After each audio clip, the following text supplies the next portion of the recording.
L'invité café.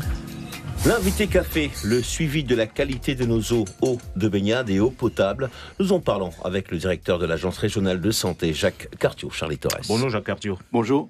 Alors tout d'abord, cette affaire d'eau potable, d'eau du robinet de Sinnamary est déclarée impropre à la consommation. J'ai l'impression que ça s'apparente pour vous aussi à un véritable casse-tête. Oui, d'ailleurs, à ma connaissance, jamais une eau potable, une eau destinée à la consommation humaine, n'avait suscité autant d'intérêt et mobilisé autant d'énergie et fait l'objet d'autant de contrôles. Je crois qu'on en est à 300 contrôles actuellement sur cette eau de Sinnamary. Comment expliquer qu'on n'ait rien trouvé jusqu'à présent ? Tous les pesticides, tous les toxiques possibles, on n'a absolument rien trouvé. En fait, aujourd'hui, on a deux réalités objectives qui se confrontent. On a trouvé des poissons morts en abondance au point de captage, ça c'est une réalité. Et en même temps, l'eau est propre, potable. On est sur le point de suggérer au préfet et au maire qu'effectivement l'eau est potable. Il y a donc une contradiction, il va bien falloir la résoudre. Qu'est-ce qui a pu se passer selon vous ? Toutes les hypothèses sont bonnes à prendre. Les poissons sont morts. Mais ça n'est probablement pas dû à un toxique qui aurait séjourné dans l'eau, puisque cette eau, effectivement, on est sur le point de la déclarer potable. La réalité, c'est qu'on va aller jusqu'à expertiser, si j'ose dire, les poissons morts qu'on a prélevés et congelés et qu'on va envoyer à Paris pour qu'on sache de quoi ils sont morts. Mais vous voyez jusqu'où on aura poussé les investigations. C'est la première fois que vous êtes confronté à une telle Absolument. telle à deux contradictions objectives comme celle-là, c'est sans doute la première fois, oui. Impropre à la consommation, l'eau du robinet, donc déclarée. Ce principe de précaution s'impose, selon vous, doit être maintenu parce que certains commencent à s'impatienter, visiblement. Ils ont raison de s'impatienter et franchement, on va voir dans les prochaines heures avec le préfet et avec le maire. Mais si on attend les ultimes résultats de nos nombreux contrôles aujourd'hui, si ces résultats sont à leur tour négatifs, si décidément l'eau est propre, potable, alors il faudra qu'on le dise. Et c'est lors que l'eau est potable, à mon avis, plus rien ne s'opposera à ce qu'on recommence à la consommer. Alors, une question que l'on se pose également, comment expliquer que cette supposée pollution soit cantonnée à Sinnamary ? Qu'en est-il des communes environnantes, Irakubo et les autres notamment ? Eh bien ça, c'est le système de distribution d'eau potable qui veut que, en gros, chacune des communes ou chacun des habitats collectifs bénéficie de son propre forage ou de son propre captage.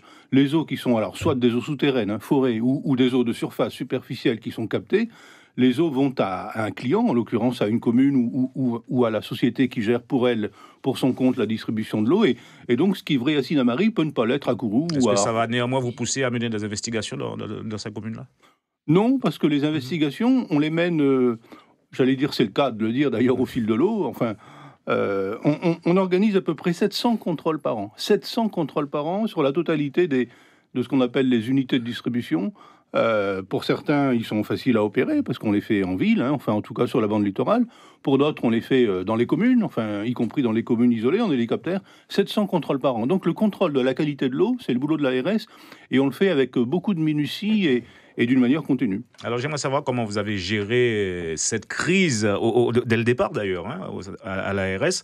C'est un travail en commun avec l'ADEAL, la mairie de Sinnamary. Comment avez-vous géré ? Oui, d'ailleurs, je crois qu'on peut saluer la réactivité de toutes les parties en présence. Dès en l'occurrence, c'est la commune qui a constaté que de nombreux poissons étaient morts sur le point de captage.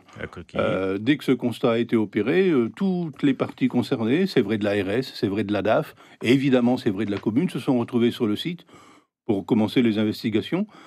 C'est allé très vite et les gens, effectivement, ont été très réactifs et se sont mobilisés quasiment dans l'instant pour aller sur place. Le maire était un peu en colère d'ailleurs. Au début, il dénonçait, fustigeait l'attitude de l'État justement dans la gestion de cette crise. Mais on peut parfaitement comprendre et respecter l'agacement du maire parce que ça n'est jamais simple. Imaginez la logistique que ça impose dès lors qu'un maire est contraint de déclarer à ses habitants, à ses concitoyens, que l'eau ne peut plus être consommée au robinet. Ça suppose de faire venir de l'eau en citerne, de la distribuer par des moyens difficiles à mettre en œuvre. C'est toujours un sujet d'agacement et on peut le comprendre de la part du maire. Jacques Cartiot, d'une façon générale, l'eau du robinet en Guyane est de bonne qualité. Certains se plaignent d'une trop forte teneur en chlore, le plus souvent. Écoutez, moi je vais vous dire, je suis en Guyane depuis longtemps, en tout cas au travers de séjours répétés. Ça doit bien faire une quinzaine d'années maintenant que je bois de l'eau du robinet. Partout où je me trouve, c'est vrai à Cayenne, c'est vrai dans les communes, c'est vrai dans les communes les plus isolées du fleuve. Je l'affirme, l'eau est globalement dans la proportion de 95% environ, de très bonne qualité en Guyane. L'eau de Cayenne vaut largement celle de Paris, La celle de présence Marseille. d'aluminium, certains en font état. Est-ce une préoccupation pour... Alors, c'est une préoccupation, mais deux choses néanmoins. La présence d'aluminium, elle résulte alors d'abord de la physique et des considérations physico-chimiques locales. Elle résulte aussi, et peut-être même d'abord, du mode de traitement de l'eau en Guyane. Pour l'instant, il faut le dire très clairement quand même, il n'y a aucun danger pour la santé. Rien ne permet de dire qu'il y aurait une corrélation, oui, mais aux taux qui sont observés ici. Ouais. Pour l'instant, ce n'est pas un sujet de santé publique. C'est un sujet technique qui incombe d'abord aux gens qui traitent la distribution de l'eau. C'est quoi le taux, précisément ? Il est très faible. Et surtout, ce qui est essentiel de dire, c'est que sur ce qu'on appelle la bactériologie, ou la turbidité, enfin en gros les paramètres qu'on recherche quand on réalise les opérations de contrôle de police sanitaire de l'eau, ces taux-là sont extrêmement faibles, voire nuls. Par exemple, on n'a quasiment pas de pesticides dans l'eau en Guyane, au contraire de ce qu'on connaît dans d'autres régions, et pas seulement en Bretagne, mais également dans d'autres DOM éventuellement. Non, clairement, l'eau est de bonne qualité, voire de très bonne qualité en Guyane. Véronique Betts. Et justement, certains craignent que les activités aurifères pourraient contaminer l'eau potable par rapport au déversement dans les criques. Est-ce que c'est une crainte justifiée quand on parle d'activité aurifère artisanale ou pas ? Alors, il faut distinguer l'eau des fleuves, celle qui n'est pas destinée à être consommée, et l'eau qui est destinée à être consommée, qu'il s'agisse de l'eau souterraine ou de l'eau de surface, autrement dit l'eau des fleuves.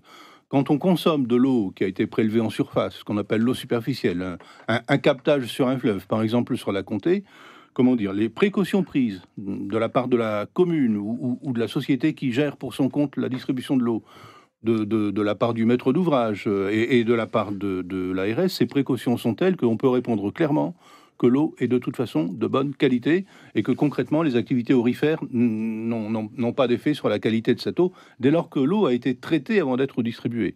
Je ne dirais pas la même chose. Donc la terre qui pourrait se déverser dans un fleuve ne peut pas atterrir dans le robinet ? Non, parce que de toute façon, elle est surveillée et elle serait traitée si c'était nécessaire. Mais soyons précis, l'eau brute, c'est-à-dire celle qui est prélevée directement dans le fleuve, et on a dans les communes de l'intérieur, ou plutôt dans les écarts, pas dans les communes elles-mêmes, pas à Camopi ou à Maripasoula, mais dans les écarts, des gens qui boivent encore l'eau du fleuve, sans qu'elle soit traitée, cette eau brute-là, oui, peut révéler, effectivement, on parle suffisamment de la question du mercure notamment, peut révéler des toxiques qui sont pour partie dus aux activités d'orpaillage clandestin. Oui, c'est clair. Deux mots tout de même de nos eaux de baignade, en grande partie polluées selon vos études. N'y a-t-il pas un travail à mener en commun pour résoudre le problème d'assainissement, l'assainissement en grande partie responsable de cette situation ? Pour faire une réponse franche à cette question, on ne cesse de le dire. On ne cesse de le dire. Encore une fois, l'ARS intervient en bout de chaîne, si j'ose dire, en tant qu'elle effectue le contrôle sanitaire, mais c'est d'abord aux maîtres d'ouvrage, donc concrètement aux communes ou aux intercommunalités, de s'assurer de la qualité de leurs services de distribution d'eau, qu'il s'agisse d'eau humaine ou d'eau de baignade. Mais effectivement, il appartient vraiment aux communes de prendre en main ce sujet avec, précision importante, le fait que pour l'essentiel, ce sont des travaux largement subventionnés. C'est pas tant une question de budget pour le coup qu'une question c'est une question de volonté. De volonté, en tout cas, plus exactement de prise de conscience de la réalité. Merci Jacques Arthur d'avoir répondu à nos questions ce matin. L'invité café.